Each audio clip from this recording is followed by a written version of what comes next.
참여해주님 이승화 신문 신부입니다. 오늘 행복의 7기 중 두 번째 시간으로서 저번에 얘기 나눴던 4가지 사추덕을 통해서 우리에게 주어지는 선물인 향주 3덕에 대해서 이야기하도록 하겠습니다.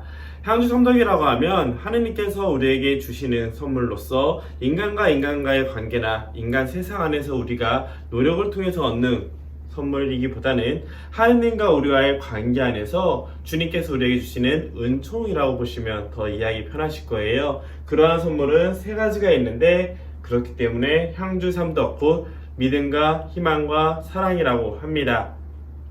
책에 있는 내용을 말씀드리기 전에 교회에서는 가톨릭 교회에서는 어떻게 설명하는지를 먼저 알면 좋겠죠. 향주 3덕에 대해서 특히 향주 덕에 대해서 이렇게 설명합니다. 우리 그리스도인들이 하느님의 자녀로 행동하면서 영원한 생명을 누릴 자격을 얻게 하시려고 하느님께서 주시는 3가지 덕이다. 즉 나와 하느님과의 관계 안에서 주님께서 더욱 충만한 인간 하느님의 백성이 될 수 있도록 자녀가 될 수 있도록 도와주시는 덕이 바로 향주 덕이라는 거겠죠.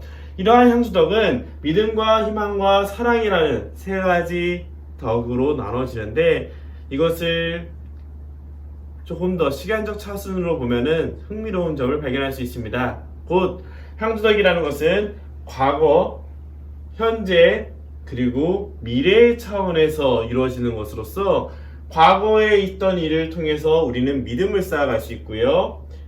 미래에 있었던 희망을 통해서 미래에 어떤 일이 올 거라는 사실을 통해 희망을 가질 수 있고 동시에 현재 우리가 사랑을 할 수 있다고 표현합니다. 우리 신앙생활이 어떻게 시작됐는지 그리고 어떻게 믿음이 성장했는지를 보면 이해하기 편해요.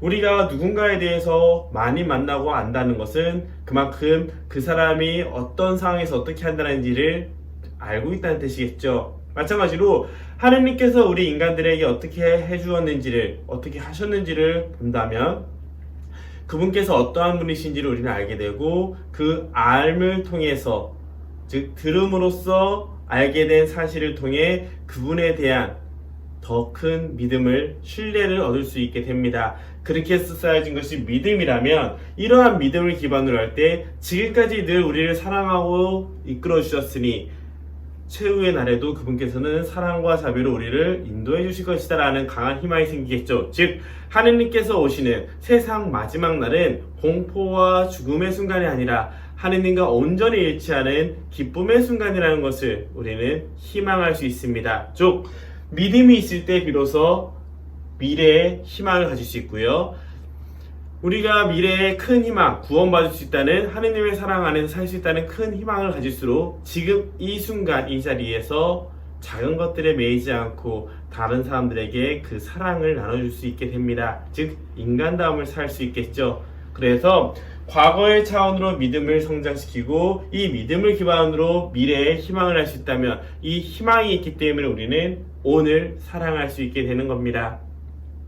지금까지 우리가 했던 신앙생활도 대부분 이런 스타일일 거예요. 우리가 하느님에 대해서 알아가는 만큼 성서를 공부하고 교리를 공부하면서 역사 안에서 하느님이 우리에게 어떻게 이끌어 주셨는지 그것들을 통해서 또한 나의 삶 안에서 하느님을 깨닫으면서 우리는 믿음을 성장시키고 이러한 믿음이 크면 클수록 우리는 올바른 목표를 향해 제대로 희망할 수 있게 됩니다.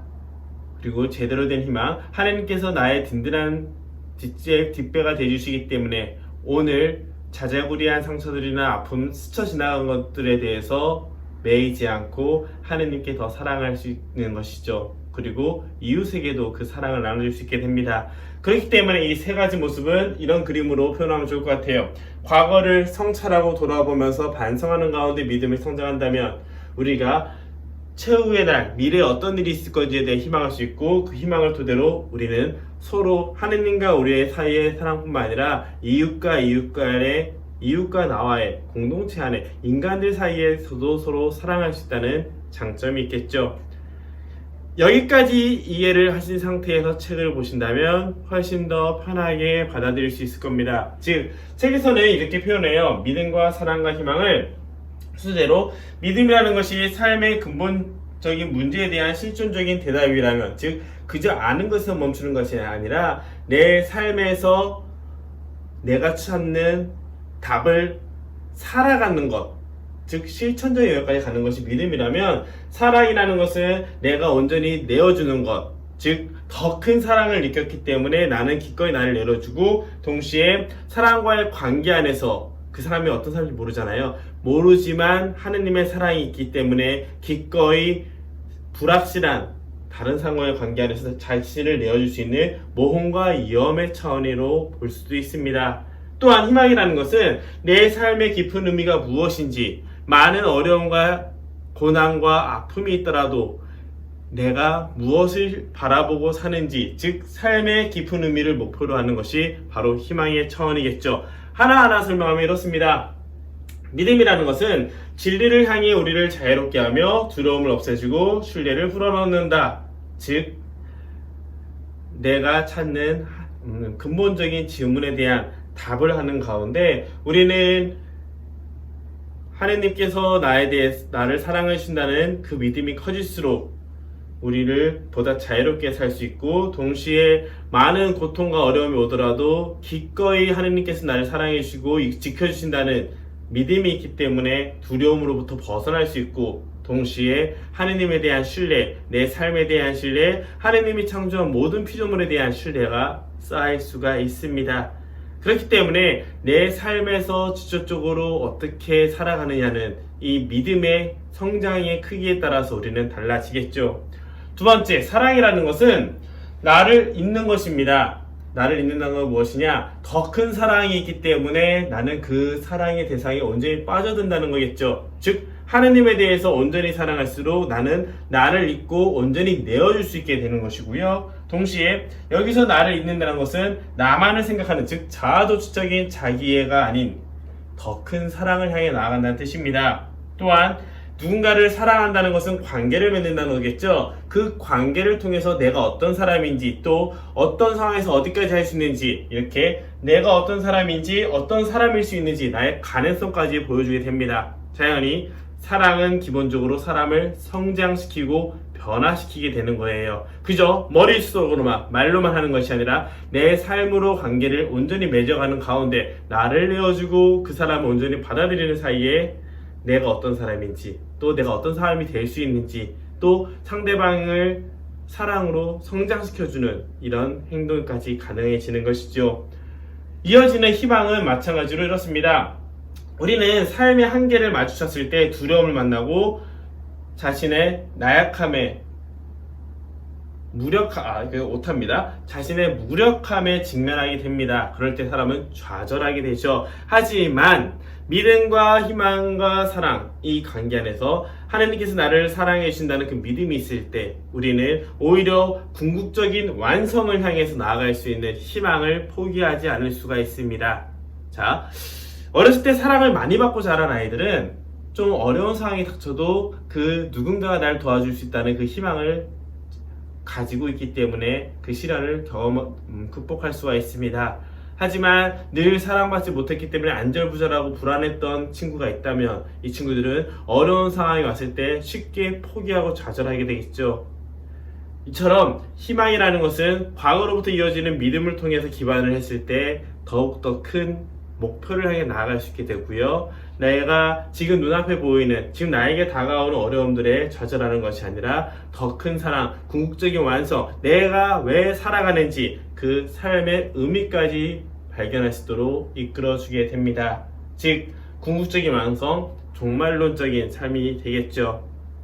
그렇기 때문에 우리 그리스도인들이 사는 종말론적인 삶이라는 것은 내일 당장 세상의 멸망에도 오늘 더 중요한 가치, 즉 하느님의 사랑을 살아가겠다는 것이고, 이러한 삶을 살기 위해서는 지금까지 나에게 해주신, 나를 이끌어주시고 보여주신 하느님에 대한 깨달음과 성찰이 있어야 되고요. 또한 인류 역사 안에서 하느님께서 우리를 어떻게 인도해 주셨는지를 생각하고 알아가야겠죠.